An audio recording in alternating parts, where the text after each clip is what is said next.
Alright, we got tomato problem.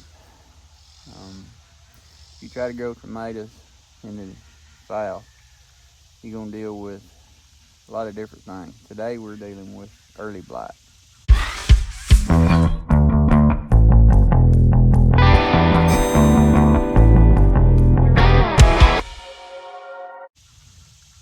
When it gets really hot and humid, and the last couple of weeks we've been getting these heavy downpours, these afternoon thunderstorms building in this heat, it starts to wreak havoc on your tomatoes.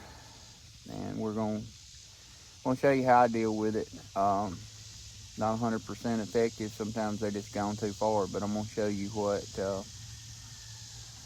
I do to try to save the tomato plants once they get too far gone, which I got a lot that's probably too far gone. I've been really busy and hadn't had a chance to really keep up with them like I need to, but let me show you what early blight looks like. Alright, this is what it looks like. The leaves of the tomatoes just look like they're just wilting and dying, and that's early blight. And what I do, and research and other videos that I watched, that when you deal with it, what you need to do is cut this part off. And you do not want to put this in your compost pile because it will not compost out of it. So what you want to do is put it in a burn pile or garbage bag and just get rid of it. Just get it off your property any way you need to. But what you have to do is come through any spot that has these on it. You need to cut them off, and it'll look really bad when you get done trimming it back. But that's what you have to do. You just keep going through here and cutting everything off.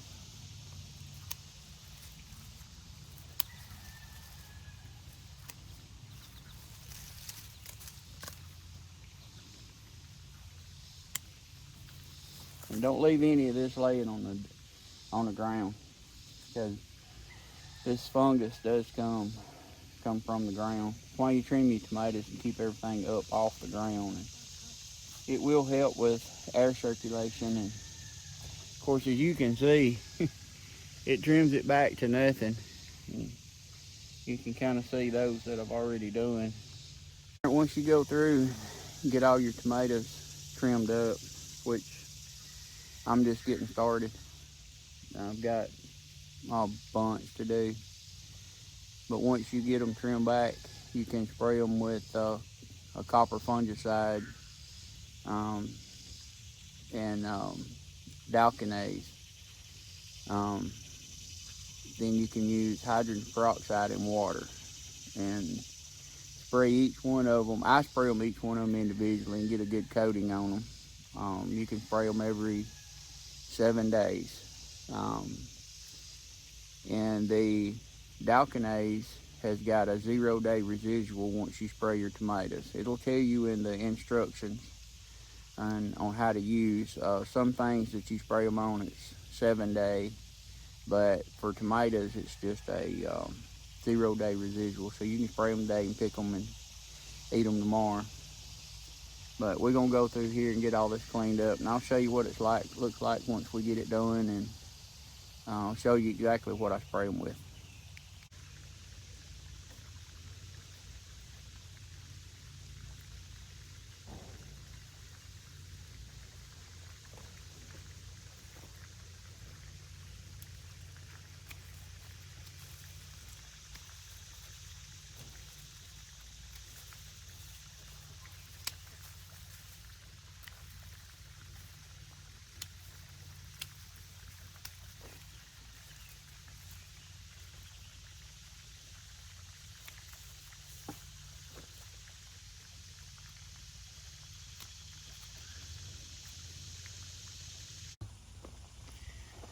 Alright, this is what it looks like when you get them trimmed up.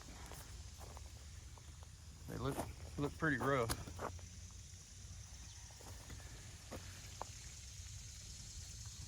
Got to get rid of all the bottom leaves the best you can. Just try to leave some. This one looks pretty rough. But it's been several days, almost a week, since I started this, and this is some that I trimmed, and I'll have to come back and trim again. This one is pretty much gone. I do not know if I can save these or not. Some of them I think I can, because it's just starting to get the early blight, but some of them, there's a good shot of what it'll look like, which is not far off from what they normally look like, because trim them as they grow, and once the tomatoes are formed and harvested, you know, nothing's going to make below that unless it comes off a sucker. So just for airflow, you put them, trim them up. But I went ahead and pulled some up.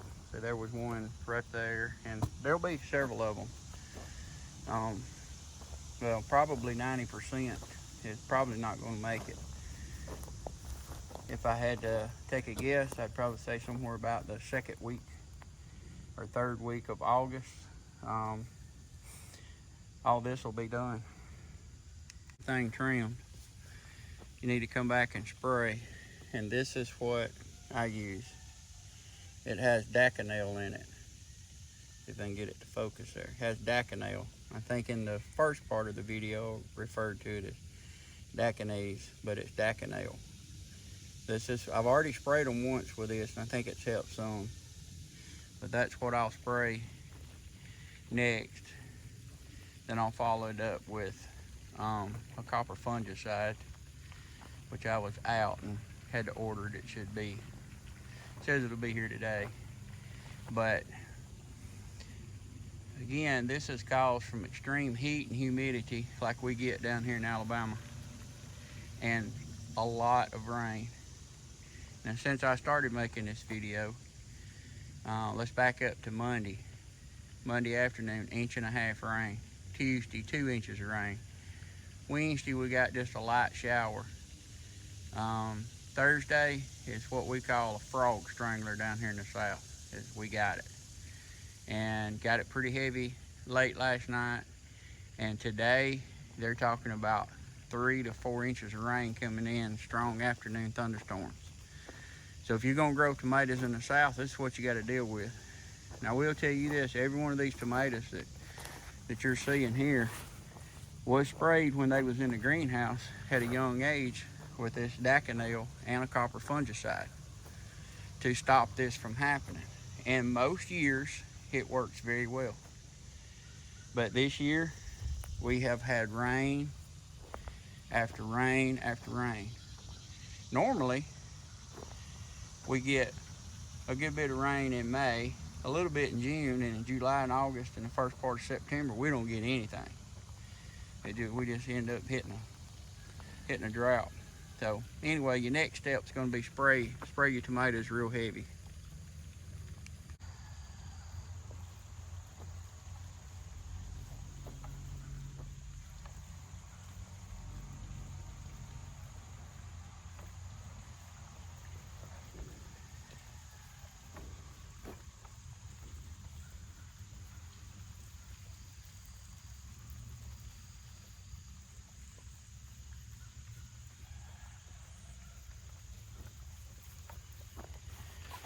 Well, that's what you do to try to save your tomatoes from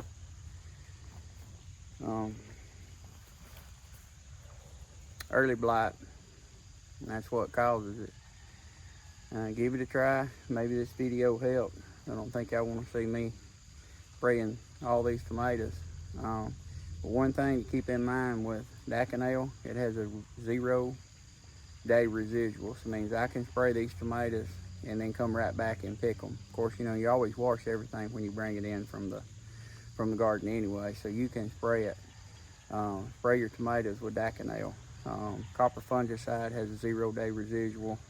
There's a lot of stuff you can spray, but copper fungicide and Daconel works the best for me. Now, one thing I'm going to try this year I think it's 4 tablespoons of hydrogen peroxide per gallon, because these has got it pretty bad. I'm gonna see if I can save what I can. So, hey, it's just the life of gardening.